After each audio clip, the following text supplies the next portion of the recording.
U.S. President Donald Trump has reportedly been told that Iran's regime is now at its weakest point as unrest and economic strain squeeze Tan from multiple directions.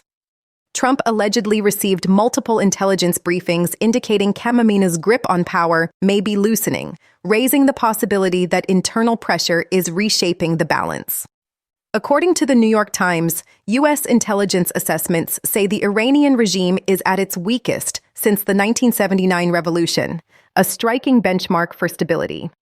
The same reporting says violent anti-government protests that erupted in December 2025 delivered the biggest jolt, exposing cracks that Iran's security states struggled to hide.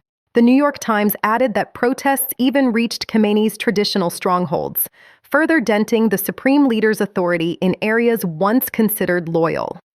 Iran's economy is also described as being at a historic low, compounding the leadership's challenge by adding inflation, shortages, and public anger to the crisis mix. White House Press Secretary Caroline Leavitt said Trump is monitoring the situation in Iran, signaling the administration is tracking developments closely without committing publicly. These revelations come as Trump weighs possible military action against Iran over the protest crackdown, linking domestic repression to external pressure and deterrence. Trump is reportedly still divided on whether to strike, but White House advisors are said to be urging him to act while they believe the regime is vulnerable. Republican Senator Lindsey Graham told the New York Times that Trump's goal should be ending the Iranian regime, pushing for an outcome far beyond limited deterrence. In a post on X, Lindsey Graham appeared to warn Trump against abandoning Iranians, framing the protests as a moral test as well as a strategic opening. Graham said he is praying for Trump and his team to make the right decisions to keep America safe, portraying the moment as dangerous and historic. The senator argued, history shows the right decision is to stand by those who stand with America and sacrifice for a common cause, tying protesters to U.S. interests. Graham also wrote that evil cannot be accommodated and has to be defeated, urging confrontation rather than compromise with Tehran's leadership.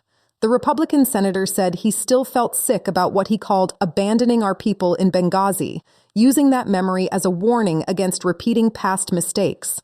Graham said our people should include friends of America facing oppression, specifically naming protesters in Iran and what he called the brave Kurds.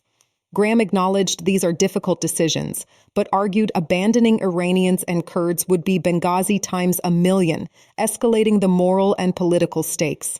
Graham added he is confident Trump will make the right call, praising the president's record on protecting America while urging him to follow through now. During the peak of the protests, Trump had warned Iran of possible military action if the crackdown continued, using the threat of force as a pressure tool.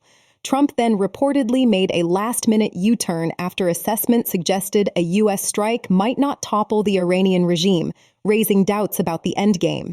On January 22nd, Trump told Axios a large U.S. armada was sent strategically close to Iran, presenting the deployment as both leverage and deterrence. By January 26th, the USS Abraham Lincoln aircraft carrier entered CENTCOM area of responsibility, bringing a major strike platform into the region. The carrier was reportedly accompanied by 3 warships equipped with Tomahawk missiles, adding long-range precision strike capacity to the naval presence. New York Times reported that if the White House ordered strikes, the carrier group could act within a day or two, underscoring how quickly this could escalate. Reports also say the U.S. has sent about a dozen F-15E fighter jets to the Middle East, strengthening both strike options and air defense capacity. The Pentagon has also reportedly dispatched additional Patriot and THAAD air defense systems to protect U.S. troops, anticipating missile or drone retaliation. Meanwhile, Iran has warned against any U.S. action and claims it is keeping total surveillance of American assets, insisting there will be no element of surprise. Iran has also threatened to sink the USS Abraham Lincoln if the U.S. launches military action, raising the risks of a direct naval confrontation.